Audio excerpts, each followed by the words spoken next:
Hello প্রিয় বন্ধুরা, আসসালামু আলাইকুম। সবাইকে শুভেচ্ছা জানাচ্ছি। এই মুহূর্তে আমরা চলে আসছি এশিয়ার অন্যতম সুন্দর, নান্দনিক এবং আধুনিক একটি দেশ থাইল্যান্ডে। যারা থাইল্যান্ডে আসতেছেন, কোন কোন জায়গায় ঘুরবেন, কি কি দেখবেন, কোথায় কোথায় যাবেন, তার বিস্তারিত তথ্য কিন্তু আপনাদের সাথে শেয়ার করব।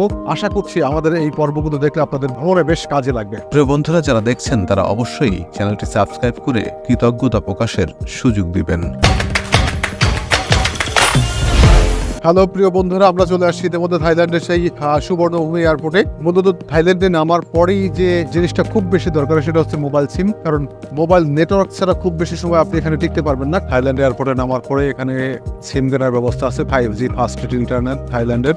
এই যে রেট দেখতে পাচ্ছেন, তবে আমার কাছে মনে হচ্ছে এই রেটটা কিন্তু বেশ বেশি, মানে খুবই বেশি। 8 দিনের কোনো প্যাকেজ নাই, 15 দিন বা 1 মাসের প্যাকেজ আছে। থাইল্যান্ডের সিম কিন্তু প্রায় বাংলাদেশি টাকার প্রায় 1000 টাকা, 600 বাথের নিচে কোনো সিম নাই। কিন্তু এই যে দোকানটা, এখানে এসে আমরা পাইলাম 299 বাত। একটু খুঁজে খুঁজে আপনি মোবাইল সিম কিনবেন, তাহলে কিন্তু আপনারা বেশ সাশ্রয়ীতে আপনি মোবাইল সিম কিনতে পারবেন। ঢাকা থেকে যারা এই ব্যাংককে আসবেন, এরপরেই কিন্তু থাইল্যান্ডের সবচেয়ে জনপ্রিয় জায়গা পাতায়া যাওয়ার যে বাসগুলো, পাবলিক ট্রান্সপোর্ট, সেই ট্রান্সপোর্টগুলো কোথায় আছে চলুন সেই 8 নম্বর গেটের দিকে আমরা একটু ঘুরে আসি। 8 নম্বর গেটে যাওয়ার জন্য ওই দিক থেকেও আসতে পারে, এরপরে এই দিক থেকেও আসতে পারেন, অর্থাৎ যে কোনো দিক থেকে 8 নম্বর গেটে আপনারা যাবেন, তারপরেই কিন্তু আপনারা চলে যেতে পারবেন। এই লিফটে করে নামার পরে ঠিক আর পিছনে যে দিকটা, সেই দিকটা হচ্ছে 8 নম্বর গেট। ইতিমধ্যে আমরা 7 নম্বর গেট পার হয়ে গেছি। ঠিক আমার সামনে যে গেটটা, সেই গেটটা হচ্ছে 8 নম্বর গেট। এখান থেকে সরাসরি বাসগুলো পাতায়া যায়। এটা হচ্ছে পাতায়ার বাস কাউন্টার। এখানে ভাড়া কত আমরা একটু দেখে নেই, 143 বাত। এই 8 নম্বর গেট থেকে বের হয়ে দিয়ে আপনারা কিন্তু পাতায়া যাওয়ার যে বাসগুলো, সেই পাতায়া যাওয়ার বাসগুলো পাবেন। 8 নম্বর গেট থেকে বের হয়ে শাটল বাস আছে এই পাশে, আর পাবলিক ট্যাক্সি আছে এই পাশে। ওই যে বাসগুলো দেখা যাচ্ছে, ওই বাসগুলো 143 বাতের বিনিময়ে কিন্তু আপনারা এখান থেকে চলে যেতে পারবেন। এই যে সুবর্ণভূমি এয়ারপোর্ট থেকে এই বাসগুলোই পাতায়া যায়। প্রতি 20 মিনিট পর পর এই বাসগুলো পাতায়ার উদ্দেশ্যে ছেড়ে যায়। আমরা এই গাড়িটা ভাড়া করি, 200 বাতের একটু বেশি নিয়েছে। Do no English haven't?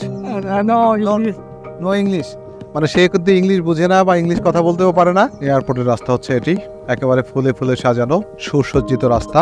এই রাস্তাটা প্রায় 8 লেনের, একেবারে পরিষ্কার পরিচ্ছন্ন। এটা যে পরিবেশ বান্ধব বা পর্যটক বান্ধব দেশ, এটা কিন্তু নামার পরেই যে কেউ অনুভব করতে পারবেন। আমরা যে রুম নম্বর পেয়েছি বা যে রুমটা আমাদের জন্য দেওয়া হচ্ছে, 3501। এই যে 3501 এর রুমের ভেতর, রুমটা বেশ বড়। আর রুমের বাথরুমটা কেমন সেটা আগে একটু দেখি। এটা হচ্ছে রুমের বাথরুম। বাথরুমটা মোটামুটি বড় এবং পরিষ্কার পরিচ্ছন্ন বলছেন। এটা হচ্ছে শাওয়ার, এসি আছে, টেলিফোন আছে, হেয়ার ড্রায়ার আছে, চা, কফি, ড্রিঙ্কিং ওয়াটার, সব ধরনের সব কিছু আছে। রুম সার্ভিস 2 জন ঘুমাতে পারবে। এই রুমের ভাড়া হচ্ছে 1100 বাত। থাইল্যান্ডের প্রথম দিন দুপুরবেলা, দুপুরের খাবারটা আমরা মনিগাস কিচেনে খাচ্ছি। মনিগাস কিচেনে আজকে একবারে সবজি, ভর্তা, ডাল যত করে আছে, যাকে আছেন এটা হচ্ছে করলা ভাজি, 6টা মেনু দিয়ে খাচ্ছি। আমরা মূলত চলে আসছি এই যে ব্যাংককের যে সুকুমবিত একামাই বাস স্ট্যান্ডে। এখান থেকে আসলে ট্যাক্সি আছে, বাস আছে, প্রাইভেট কার আছে, মাইক্রো আছে, সব ধরনের যাতায়াত কিন্তু এখানে আছে। অর্থাৎ পাতায় যদি যেতে চান, এখানে 120 টাকা থেকে শুরু করে 160 টাকা, 180 টাকা বিভিন্ন ধরনের সার্ভিস এখানে আছে। আপনারা যারা এখান থেকে যেতে চান, এখানে কিন্তু মোটামুটি দাম দর নির্ধারণ করে এখান থেকে যেতে পারবেন আপনারা। এই যে রাস্তাটা, এটাই হচ্ছে মেইন রাস্তা। শত শত মানুষ, হাজার হাজার মানুষ রাতের বেলা এখানে কিন্তু জমে ওঠে আড্ডা। সেই আড্ডায় এখানে জড়ো হন। এটা হচ্ছে সেই ব্যাংককের মূল সড়ক, এখানে কিন্তু ব্যাপকভাবে জমে ওঠে। এই শহরে যদি আসেন, তাহলে এই টার্মিনাল যেটা আছে, এখান থেকে কিন্তু এই যে আমাদের উপরেই হচ্ছে ট্রেন স্টেশন। এখানে পাতায়ার অনেক গাড়ি আছে, সবাই ডাকে শুধু পাতায়া পাতায়া বলে ডাকে। আমরা 2টা রুম নিয়েছি, একটা ডাবল রুম, একটা সিঙ্গেল রুম। এটা হচ্ছে সিঙ্গেল কুইন বেড, রুমটা বেশ বড়। এখানে একটু বাথরুমটা দেখে যাই। হোটেলে যা যা দরকার সবই আছে। এটা হচ্ছে শাওয়ার, 2টা কাচের বোতল আছে এখানে, মানে পানি দেওয়া হয়েছে 2টা কাচের বোতলে, স্বাস্থ্যসম্মতই মনে হচ্ছে। এই যে এটা হচ্ছে হোটেল, আর হোটেলের পিছনের দিকে এই যে বিশাল আকারের একটা সুইমিং পুল আছে। এখানে চাইলেই সুইমিং করা যাবে। এই পাশে একটা সুইমিং পুল, আর ঠিক আমাদেরটা হচ্ছে এই পাশে। এটা হচ্ছে my guest house and restaurant. Restaurant আছে, বাংলাদেশের খাবার আছে, সব ধরনের খাবারটা এখানে দেখা যাচ্ছে। থাইল্যান্ডের বেশ পুরানো, অনেক মানুষ এর আগের বার এসে থাইল্যান্ডের এখানে খেয়েছে। দেশি বিদেশি বিভিন্ন ধরনের পর্যটক যারা এই বিচে আসেন, তারা কিন্তু এখানে শর্টকাটে খেতে পারেন। এই যে দুইজন দাঁড়িয়ে আছে। ওয়াও, এই যারা দোস্ত আছে, হাই দোস্ত, কেমন আছো তুমি? ইপি টর নট, এখানে যদি আসেন তাহলে এই যে স্টারবাকসে একটা কফি খেয়ে যেতে পারেন। এখানের কফির প্রাইস একবার আন্তর্জাতিক যে প্রাইস, সেই প্রাইসে কিন্তু এখানে কফি দেওয়া হয়। 120 টাকা থেকে শুরু করে অনেক টাকার দামেরই আছে। ইতিমধ্যে কিন্তু আমরা পাতায় বিচে হাঁটছি। পাতায় বিচের এখানে প্রচুর পরিমাণে অ্যাট্রাকশনের জিনিসপত্র আছে। আমরা বিচটারে এক কিছুক্ষণ হাঁটি, দেখি কি কি পাওয়া যায়। এখন যেহেতু বিকালবেলা, এই জন্য এখানে এখন বিচে মানুষজন কম, যেখানে মানুষ স্বাচ্ছন্দ্যে নামতে পারে সেই জন্য বিচগুলো একেবারে ওপেন। বিচগুলোতে যারা আসে তারাও এখানে ওপেন হয়ে বসতে পারে। স্বল্প পরিসরে স্বল্প পোশাকে এখানে এই বিচে নামার সুযোগ আছে। এখানের পাতার যে বিখ্যাত বিচ, সেই বিখ্যাত বিচে চলে আসছি, যেখানে নারীরা একেবারেই খরিদ্দারের জন্য দাঁড়িয়ে থাকে।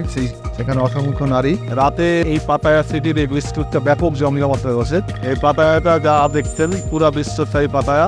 রাতের সাথে সাথে এখানে মানুষজন আনাগোনাও বাড়ে। দিনের বেলায় কিন্তু এত মানুষ থাকে না, রাতের বেলায় যতটা মানুষ থাকে। কাস্টমার যেমন আছে, বিক্রেতা তেমন আছেন। ক্রেতা বিক্রেতার হাট। 1,000 upon service 1 hour only. 1 hour মাংস 2,000 for service. বিভিন্ন বয়সের বিজনেস শ্রেণীর বিভিন্ন পেশার যৌনপূর্বীদের হাট এখানে। কাস্টমার যা আছে তার চেয়ে যৌনপূর্বীর মেলা বেশি। রাস্তার পরে হাট নিয়ে ডাক দেবে বুম বুম বুম বুম, মানে এখানে স্থানীয় ভাষা এটা। বুম বুম শব্দটা এখানে বেশ প্রচলিত একটা শব্দ। ক্লাবগুলো ব্যাপক জমজমাট। ক্লাবগুলোর সামনে যারা বসে থাকে তারা হচ্ছে কাস্টমার টাকার জন্য বসে থাকে। প্রচুর পরিমাণে কাস্টমার এখানে আছে। যারা এই পাতায় আসো তারা কিন্তু এখানে আসবেই। ডান্স বারের অভাব নাই, ক্লাবের অভাব নাই, ডান্সের অভাব নাই, নারীর অভাব নাই, পুরুষের অভাব নাই, সবই আছেন। এটা হচ্ছে ওয়াকিং স্টেজের বিশেষত্ব। তারা হচ্ছে পর্যটক বা যারা আছে তাদেরকে ডাকে আকর্ষণ করার চেষ্টা করছে। ভিতরে ওই ধরনের ডান্স হয়, এর চেয়ে ওপেন ডান্স হয়। থাইল্যান্ড মানে পাতায়া, পাতায়া মানে ওয়াকিং স্টেজ। একটা কিনলে দুটো ফ্রি, দুটা কিনলে একটা ফ্রি, এই ধরনের অফারের সরাসরি এত অফার দেওয়া হয় এখানে, যেটা অনেক সুন্দর। অফার ছাড়া কোনো কথা নাই এখানে, নাই কি সব কিছুই আছে।